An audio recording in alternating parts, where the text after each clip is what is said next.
Hello everyone, welcome to my channel commerce with Shikha. आज मैं आपको डिसोल्यूशन का आगे क्वेश्चन बताऊंगी, एक प्रैक्टिकल क्वेश्चन कैसे उसको सॉल्व किया जाता है। लास्ट वीडियो में मैंने आपको रियलाइजेशन अकाउंट जो है वो प्रिपेयर करना सिखाया था, और इस वीडियो में हम सीखेंगे कि देखो, पार्टनर जब बिजनेस बंद होता है, डिसोल्यूशन होती है, तो एक हम रियलाइजेशन अकाउंट जो है वो तो प्रिपेयर करते ही हैं, और उसके साथ साथ हम उसके बाद बनाते हैं पार्टनर्स कैपिटल अकाउंट। और पार्टनर कैपिटल के अकाउंट के बाद हम प्रिपेयर करते हैं बैंक अकाउंट, और अपना पूरा कैश जो है वो टैली करते हैं। तो इस वीडियो में मैं आपको यही बताऊंगी कि पार्टनर कैपिटल अकाउंट कैसे बनाना है और फिर बैंक अकाउंट कैसे बनाना है। फुल फ्लेज क्वेश्चन एक जो है हम करेंगे। मेरे पास क्वेश्चन अवेलेबल है 32। इसको रीड करते हैं पहले। बैलेंस शीट ऑफ PQR जो है 31 मार्च 2023 की गिवन है। उनके रेशोज ने बता दी है 5:3:1। फिर उसमें लाइबिलिटीज़ गिवन है और यहाँ पे एसेट्स गिवन है। तो मैंने आपको बताया था रियलाइजेशन अकाउंट प्रिपेयर करने के लिए सबसे पहले आपको एसेट्स और लाइबिलिटीज जो है वो ट्रांसफ़र करने पड़ते हैं। तो हम पहले यहाँ पे सबसे पहले रियलाइजेशन अकाउंट जो है वो स्टार्ट करते हैं। रियलाइजेशन अकाउंट, और साथ में इंफॉर्मेशन जो है हम नोट करेंगे क्वेश्चन के साथ साथ।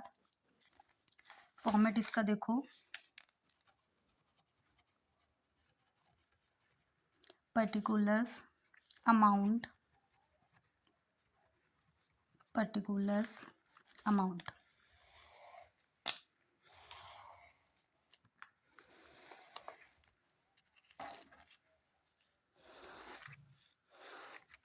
हाँ जी, सबसे पहले यहाँ पे हमारे एसेट्स ट्रांसफ़र होंगे, तो 2 एसेट्स लिख लेते हैं और जो भी एसेट्स गिवन है उनको ट्रांसफ़र करते हैं।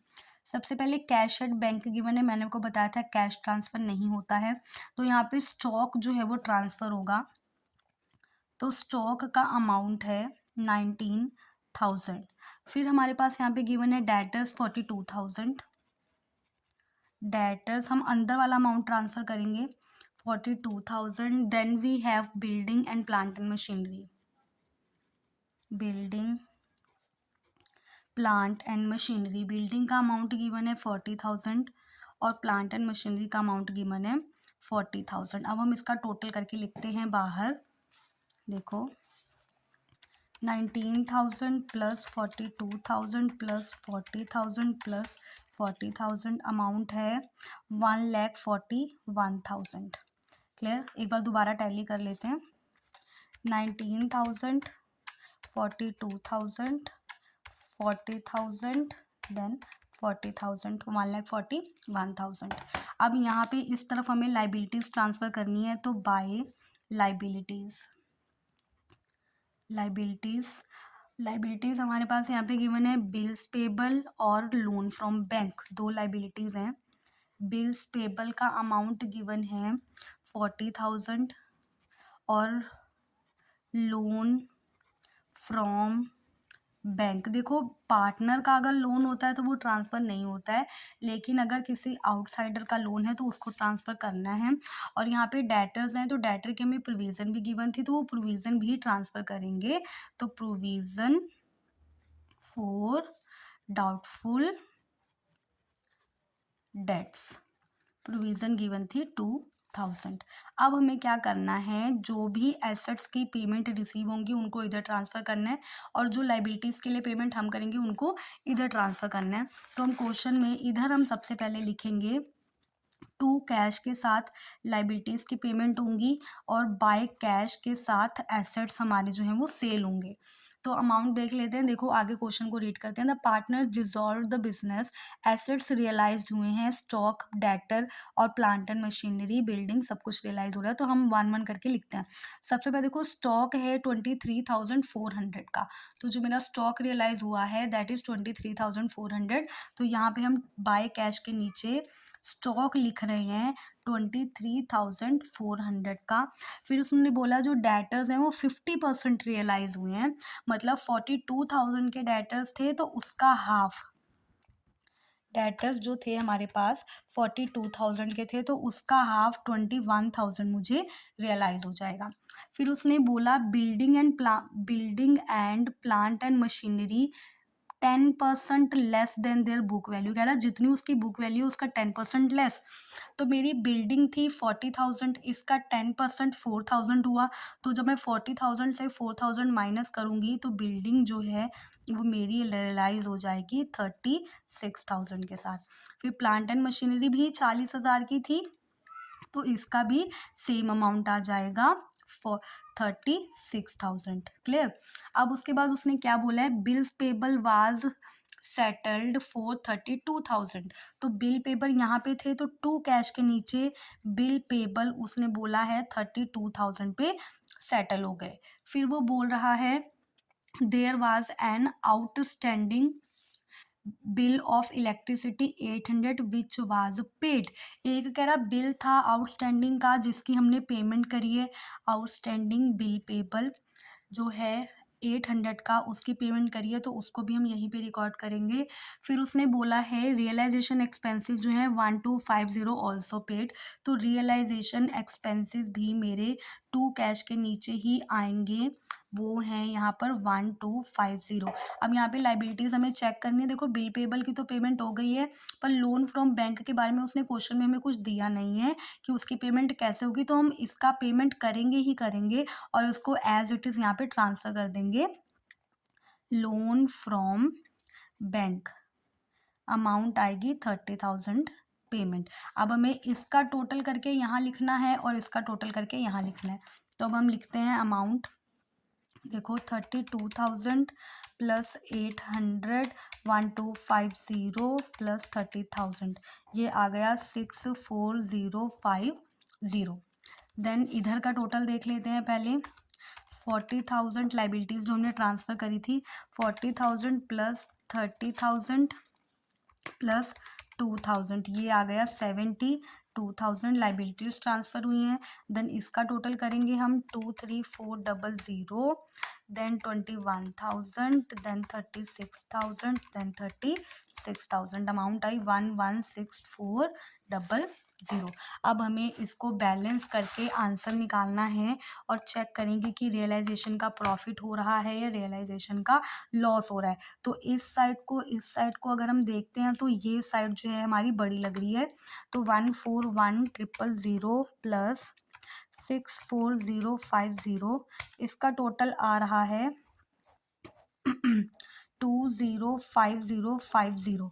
और यहाँ से हम इस साइड को अगर माइनस करते हैं तो 72,000 माइनस ये वाला वैल्यू 116,400, तो ये वैल्यू आ गई 16650। तो this is our realization loss. तो यहाँ पे हम लिखेंगे बाय रियलाइजेशन लॉस, और जो अमाउंट है दो पार्टनर्स हमारे जो थे उनके बीच में ट्रांसफ़र हो जाएगी। P's capital account in the old ratio, then Q's capital account, then R का कैपिटल अकाउंट। और जो हमारे पास प्रॉफिट लॉस आया 16650, इसको ओल्ड रेशो में पार्टनर्स के बीच में बांट देना है। तो पहला पार्टनर उनका रेशो में गिवन था 5:3:1, इस रेशो में डिस्ट्रीब्यूट होगा। तो 5 डिवाइडेड बाय 5 और 3 8 और 1 9 divided by 9 is equal to 9250, इसको मिल जाएगा। Then 16650 into 3/9 is equal to 55550। Then 16650 into 1 divided by 9 is equal to 1850। और हमने ओल्ड पार्टनर्स के बीच में उसको डिस्ट्रीब्यूट कर दिया है जो हमारा रियलाइजेशन लॉस आया है। अब हम क्या करेंगे, यहाँ पे बनाएंगे partners capital account. Partners capital account जैसे हम पहले प्रिपेयर करते थे वैसे ही एज इट इज़ प्रिपेयर होगा। 3 पार्टनर है हमारे पास, PQR पर्टिकुलर्स, देन पर्टिकुलर्स। फिर देखो सबसे पहले बैलेंस ट्रांसफ़र होंगे बाय बैलेंस BD। तो यहाँ पे हमें गिवन है 44, 36, 20, 44,000, 36,000 एंड देन 20,000। फिर हमें रियलाइजेशन का लॉस ट्रांसफ़र करना है, इधर होगा। अगर प्रॉफिट होता तो इधर ट्रांसफ़र होता। रियलाइजेशन लॉस जो हमने डिस्ट्रीब्यूट करा था तीनों पार्टनर्स के बीच में, वो अमाउंट ट्रांसफ़र होगी। तो 9250, 9250, 555, देन 1850। क्लियर।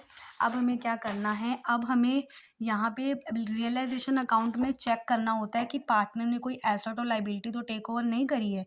तो यहाँ पे किसी भी पार्टनर ने ना कोई एसेट टेक ओवर किया है, ना ही कोई लाइबिलिटी की पेमेंट करी है, तो यहाँ पे हम कुछ नहीं करेंगे आगे। अब यहाँ पे हमें चेक करना है देन बैलेंस शीट, कि बैलेंस शीट में कोई रिजर्व वगैरह तो डिस्ट्रीब्यूट करने के लिए नहीं है। तो यहाँ पे देखो जनरल रिजर्व लिखी हुई है जो पार्टनर्स की है, तो उसको हम यहाँ पे डिस्ट्रीब्यूट करेंगे बाय जनरल रिजर्व। तो उसको ओल्ड रेशो में बांटा जाएगा। तो जनरल रिजर्व है 9,000, 9,000 इंटू 5/9, ये आ गया 5,000। देन 9,000 इंटू 3/9, ये आ गया 3,000। देन 9,000 इंटू 1/9, ये आ गया 1,000। तो ये मेरी जो रिजर्व है वो डिस्ट्रीब्यूट हो गई। अब हमें कुछ नहीं करना है। Now we have to balance. तो बैलेंस जब हम करेंगे तो 44,000 प्लस 5,000, ये आएगा 49,000, और इसमें से माइनस करेंगे 9250, ये आएगा 39,750।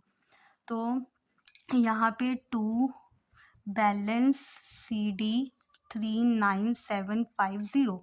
अब इधर देखो दूसरे का निकालते हैं। 36,000 प्लस 3,000 माइनस करेंगे इसमें से 555 इज इक्वल टू 33,450, 33,450। टोटल नहीं लिखा है। 36,000 प्लस 3,000 इज इक्वल टू 39,000। और इधर देखो 20 प्लस 1 21,000। 21,000 में से माइनस करेंगे 21,000 माइनस ये वाली वैल्यू 1850 इज इक्वल टू 19,150। 19,150 ये हमारे आ गए हैं बैलेंस। यहाँ पे टोटल लिख देते हैं 49,000, 39,000, देन 21,000। अब हम यहाँ पे बनाएंगे कैश अकाउंट। कैश अकाउंट जो है वो हमारा टैली होना चाहिए दोनों तरफ, क्रेडिट और डेबिट। पर्टिकुलर्स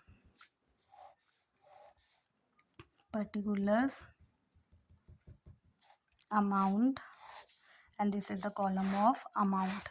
अब यहाँ पे सबसे पहले हमें ट्रांसफ़र करना है इसका बैलेंस जो हमें यहाँ पे दिया होगा।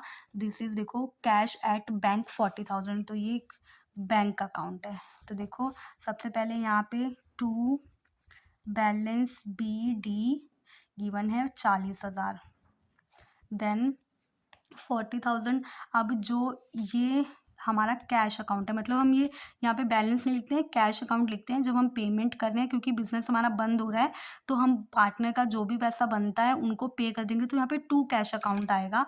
तो इस वैल्यूज़ को हम इधर ट्रांसफ़र करेंगे। तो by P's capital account, by Q's capital account, by R's capital account. सबका वैल्यू लिख देते हैं 39,750, 33,450, 19,150। अब उसके अलावा 19,150, ठीक है। अब हमें इधर से जहाँ भी कैश है वो सारी चीज़ें ट्रांसफ़र होंगी। यहाँ पे 2 कैश है, मतलब ऑपोजिट में ट्रांसफ़र होती हैं। 2 कैश वाली बाय की तरफ और बाय वाली 2 की तरफ। तो इधर की आइटम्स हमको हम यहाँ पे ट्रांसफ़र करेंगे।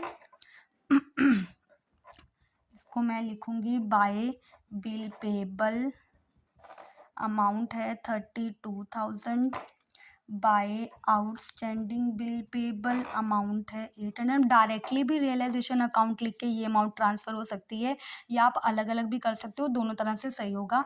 मैं यहाँ पे अलग अलग कर रही हूँ।